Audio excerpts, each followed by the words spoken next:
Informasi selanjutnya datang dari Kementerian Lingkungan Hidup yang menyegel 4 bangunan yang diduga melanggar perizinan lahan hingga akhirnya menyebabkan banjir.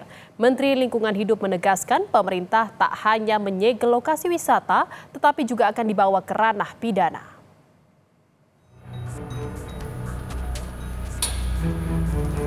Kementerian Lingkungan Hidup menyegel 4 bangunan yang diduga melanggar perizinan lahan hingga akhirnya menyebabkan banjir. Penyegelan ini jadi buntut banjir yang terjadi di Puncak Bogor, Jawa Barat beberapa waktu lalu.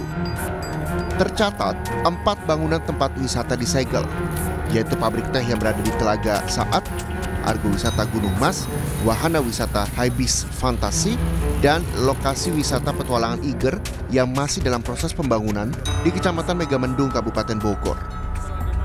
Gubernur Jawa Barat, Deddy Mulyadi menyebut pihak pengelola sebelumnya sudah diberi peringatan dan diminta membongkar sendiri.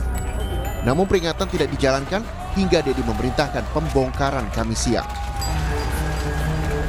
Dukung kita bongkar karena ini menimbulkan problem bagi lingkungan dan saya tidak segan-segan walaupun ini adalah PT-nya, PT BUMD Provinsi Jawa Barat untuk memberikan contoh pada siapapun bahwa yang melanggar ya harus ditindak walaupun itu adalah lembaga bisnis, lembaga usaha BUMD milik Provinsi Jawa Barat. Kita ngasih contoh pada seluruh warga di Jawa Barat. Ya. Menteri Lingkungan Hidup Hanif Faisal Nurrofiq dan Menko Bidang Pangan Zulkifli Hasan serta Gubernur Jawa Barat Deddy Mulyadi dan Bupati Bogor menggelar sidak ke beberapa tempat yang ada di lokasi wisata Puncak. Sementara Menko Bidang Pangan Zulkifli Hasan bilang tak tertutup kemungkinan lokasi yang disegel akan bertambah.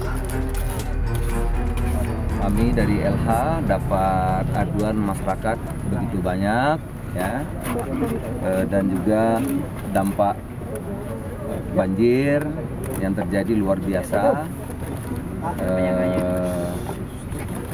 Dalam rangka juga menegakkan aturan, hukum, undang-undang yang berlaku, maka pertama tadi disegel 2 di sana, ini yang terakhir di sini. Ya.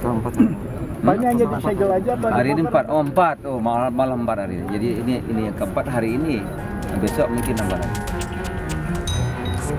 Menteri Lingkungan Hidup Hanif Faisal menegaskan pemerintah tak hanya menyegel lokasi wisata, tetapi juga akan dibawa ke ranah pidana. Karena perubahan tata ruang yang tadinya kawasan lindung menjadi lokasi permukiman. Dengan volume yang demikian besar, maka penegakan hukum harus dilakukan. Apakah ini segel-segel saja? Tidak. Kita akan segera meningkatkan ke penyidikan karena kondisi alamnya sudah mengkalibrasi bahwa dengan kondisi ini terjadi banjir yang kalau dihitung itu udahlah pasti ratusan atau mungkin sampai ke triliun. Kemudian 1 orang melayang, 1 jiwa itu nggak boleh melayang karena kelalaian kita. Tak hanya 4 lokasi yang disegel, menurut rencana, pemerintah akan menyegel beberapa bangunan yang berada di hulu daerah aliran sungai. Tim Liputan, Kompas TV.